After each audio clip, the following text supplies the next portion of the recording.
কত চমৎকার একটা religion and all encompassing way of life, এটা অনেক সময় আমরা উপলব্ধি করি না। তো আমরা বোঝার চেষ্টা করব যে কেন ইসলাম নিয়ে আমাদের প্রাউড ফিল করা উচিত। আমরা সবাই মুসলিম, এজন্যই কি ইসলাম অনন্য? আমি ইসলাম ধর্মের অনুসারী, তো গায়ের জোরে কি আমি ইসলামকে শ্রেষ্ঠ বলবো? শ্রেষ্ঠ বললে হবে না। আল্লাহ তাআলা এমন কিছু ক্যারেক্টারিস্টিক্স, এমন কিছু ফিচার দিয়ে ইসলামকে সৌন্দর্যমণ্ডিত করেছেন, বিউটিফাই করেছেন, ফলে বাই ডিফল্ট ইসলাম শ্রেষ্ঠ। আল্লাহু আকবার।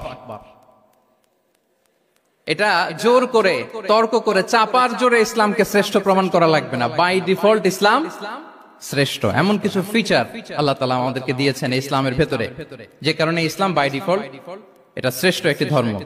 কি কি ফিচার দিয়ে আল্লাহ তাআলা ইসলামকে সমৃদ্ধ করেছেন? কেন ইসলাম অনন্য? কেন আমাদের মুসলিম আইডেন্টিটি নিয়ে আমাদের প্রাউড ফিল করা উচিত? এ বিষয়ে প্রথমে কথা বলবো, এরপরে কথা বলবো what should we do to protect our Muslim identity? কেন আমরা প্রাউড ফিল করব মুসলিম আইডেন্টিটি নিয়ে? এরপরে কথা বলবো এই মুসলিম আইডেন্টিটিকে আমরা কিভাবে প্রোটেক্ট করতে পারি।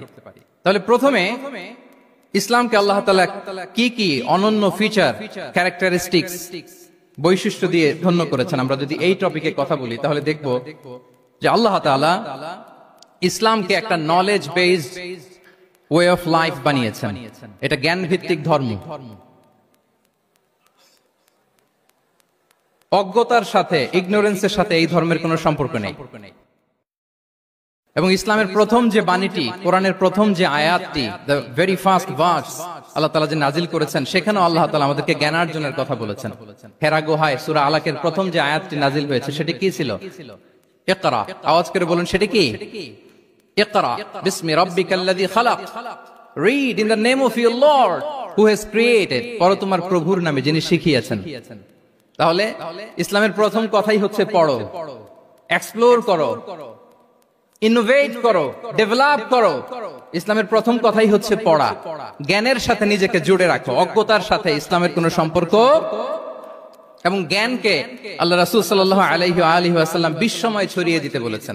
Knowledge has no boundaries. তিনি বলেছেন বাল্লিগু আন্নি ওয়ালাউ আয়া। একটি আয়াত হলেও আমার পক্ষ থেকে গোটা বিশ্বে ছড়িয়ে দাও। এবং জ্ঞানের রাস্তায়, জ্ঞানের পথে যে অগ্রসর হয়, আল্লাহর হাবিব সাল্লাল্লাহু আলাইহি ওয়া আলিহি ওয়াসাল্লাম বলেন, যে ব্যক্তি জ্ঞানের পথে অগ্রসর হয় সে মূলত জান্নাতের পথেই অগ্রসর হয়। মান সালাকা তারিকান ইয়ালতামিসু ফীহি ইলমান সাহালাল্লাহু লাহু তারিকান ইলাল জান্নাহ। যে জ্ঞান অর্জনের জন্য সামনে আগায় সে মূলত জান্নাতের দিকে আগায়। আল্লাহু আকবার। তাহলে ইসলাম একটা নলেজ বেসড রিলিজিয়ান। এখানে আমাদের গোজামিল দেওয়ার কোনো সুযোগ নাই। এটা জ্ঞান ভিত্তিক ধর্ম। এজন্য এই ধর্ম পেয়ে এই ওয়ে অফ লাইফ যে আমরা প্র্যাকটিস করি, আমাদের প্রাউড ফিল করার দরকার আছে না নাই? বলেন, প্রাউড ফিল হয় না? আচ্ছা, এক নাম্বার হচ্ছে নলেজ বেসড রিলিজিয়ান। দ্বিতীয়ত হচ্ছে ইসলাম হচ্ছে দ্বীনুল ইনসানিয়া, মানবতার ধর্ম। মানবতাকে ইসলাম অনেক গুরুত্ব দেয়। মানুষের সম্মান, মর্যাদা সবচাইতে বেশি। ইসলাম মানুষকে বলে আশরাফুল মাখলুকাত। আল্লাহ তাআলা বলছেন ওয়ালাকাদ কাররামনা বানি আদম। I have dignified the status of the son of Adam. আদমের সব সন্তানদেরকে আমি মর্যাদা দিয়েছি।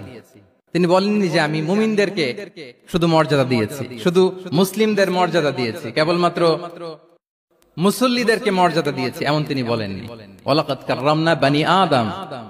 গোটা বনি আদমকে, মুসলিম অমুসলিম নির্বিশেষে সব বনি আদমকে আমি সম্মানিত করেছি। আল্লাহু আকবার। এভাবে ইসলাম মানবতার কথা বলে এবং মানুষের জন্য যে কাজ করে ইসলাম তাকে শ্রেষ্ঠ মানুষ বলেছে। খায়রুন নাস আনফাউহুম লিন নাস। মানুষের মধ্যে